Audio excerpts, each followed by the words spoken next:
ongoing conflict between Palestine and Israel has killed thousands of people and displaced hundreds of thousands more. While many focus on ancient history and religious traditions, the conflict has actually been remarkably modern and driven by each side's desire to control the Holy Land. But where are Israel and Palestine anyway? It's, here.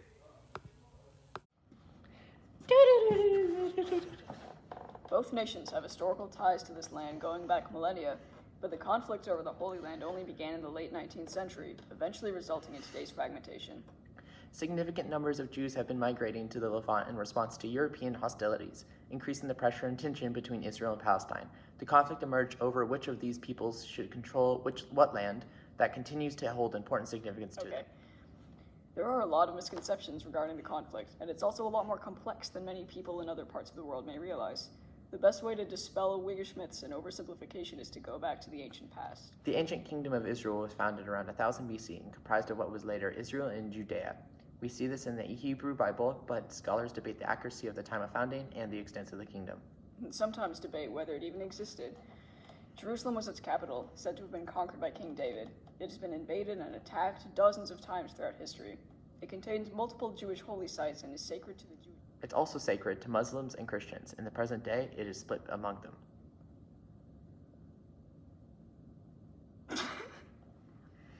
Okay. Much later, in the 630s AD, was the Muslim conquest of the Levant, also called the Arab conquest of Syria.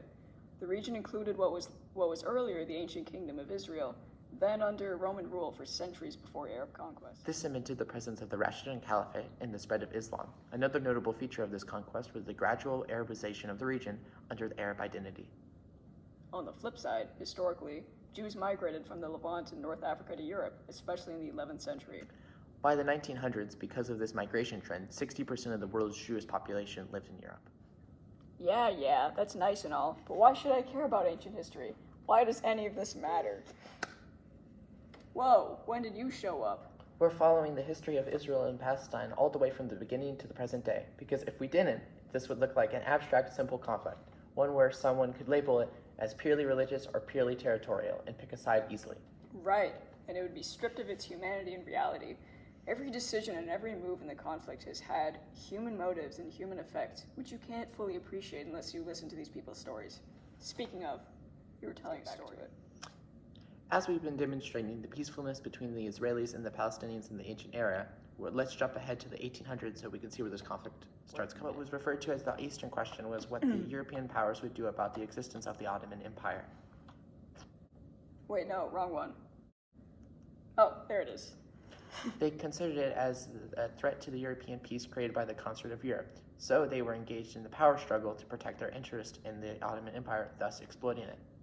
One reason European powers felt threatened was that the Arabs in the Ottoman Empire were developing pan-Arab nationalism, which means the sense of all Arabs, regardless of where they live and where they're from, being a nation. Nationalism typically entails that group having its own nation-state. So the British promised a pan-Arab state in return for an Arab revolt against the Ottoman Empire during World War I.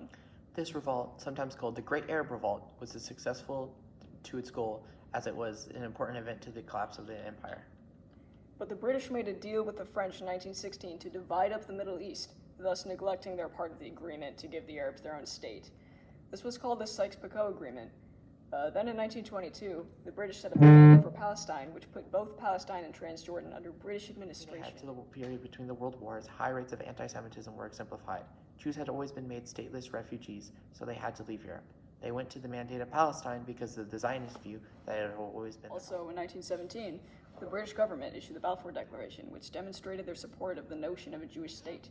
This occurred largely to the pro-Jewish sentiment after the Holocaust. These new settlers pushed out local Arab farmers, which led to ethnic and religious conflict.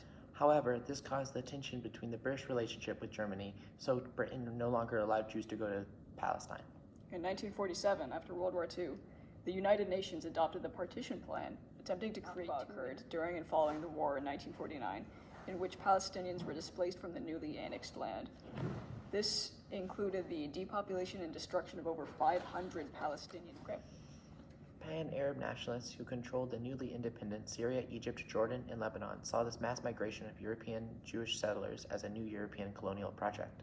Those countries, neighbors to Israel and Palestine, refused to recognize the partition plan and invaded Israel in 1948, marking the beginning of the First Arab-Israeli War.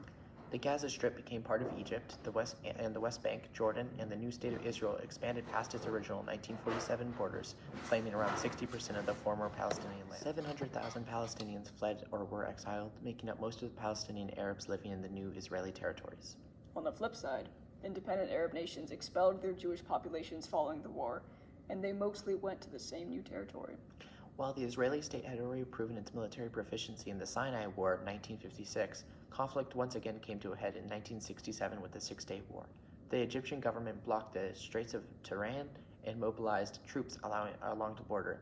Israel had previously stated this would represent a continuation of hostilities. As a response, Israel invaded and retook all the territories it previously had in the Sinai War. They occupied these territories, as Egypt and Jordan retained their state of war with So Israel. in 1964, with the intention of destroying the state of Israel, and the Palestinian Liberation Organization was founded. The group believed that it was the only way to achieve sovereignty. The PLO would coordinate terrorist attacks against Israeli population centers throughout the 60s and 70s. Israeli settlers began to settle areas throughout the occupied West Bank due to their Zionist belief that these lands were their historical lands. For the first time, important religious sites in East Jerusalem were available to Jewish pilgrimages. The occupation would also lead to the forceful disposition of Palestinians' private property to make way for new Israeli settlements. Conflict would rapidly escalate in 1973 in the Yom Kippur War, in which Egypt and an Arab coalition conducted a surprise invasion into Israel's territories with the goal of taking back the Sinai Peninsula. It started during the Jewish holiday Yom Kippur. The conflict ended as another Israeli victory, but it shook the Israeli sense of security and confidence that had developed previously. In 1978, with Jimmy Carter as president, the United States carried out diplomatic efforts to end the Egyptian-Israeli conflict, as well as the issues surrounding the PLO. The Prime Minister of Israel, the President of Egypt, and Carter held what is now known as the Camp David Accords. The accords led to the 1979 Egypt-Israel Peace Treaty. Each country recognized each other as sovereign, the state of war ended, and Israel withdrew occupation in the Sinai Peninsula. Egypt-Israeli peace was achieved, but Palestine-Israel peace not yet. The Oslo process was the result of the Framework for Peace in the Middle East, and it included the Oslo I and II Accords. The first, in 1993, was the first sanctioned meeting between the PLO and the government of Israel. The accord led to the creation of the State of Palestine, which would hold sovereignty over the Gaza Strip and sections of the West Bank. The Israeli government pulled out of those areas. The agreement was finalized in the Oslo II Accords in 1995. The entire Gaza Strip was for the first time under complete Palestinian control, but due to the high number of Zionist settlers now living in the West Bank, it was cut into pockets of Israeli and Palestinian control. In the present day, while most Arab nations are not at a point of intense hostility with Israel due to diplomatic actions, the situation in the West Bank continues to create tension and violence between the Israeli and Palestinian people. The continued settlement of the West Bank by hundreds of thousands of Israeli citizens, mostly motivated by Zionism, is a big cause of this. The Israeli government protects these settlers, as well as providing economic incentives to move there in the form of tax breaks. The pockets of Palestinian areas in the West Bank are many in number and small in size, which has greatly separated the population.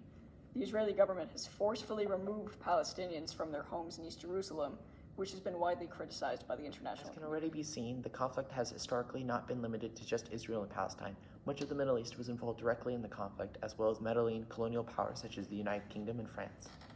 Additionally, the conflict was used as an avenue for Soviet-American tensions, with the United States supporting Israel and the USSR supporting Egypt at certain points. The conflict has also affected global supply chains with the blocking of the Suez Canal and oil embargoes by OPEC countries to those who supported Israel during the Yom Kippur War, leading to the 1973 oil crisis. The conflict has been used as justification for terror attacks in Western nations, including the 9/11 attacks, which goes without saying. It affected American politics. Clearly, the conflict has affected tens of millions around the world, but the majority of the burden has fallen on the Palestinian and Israeli people. Even with our research, we cannot begin to propose a solution that doesn't involve mass deportation or other immoral means. But it's important that all sides maintain open dialogue and a commitment to nonviolence.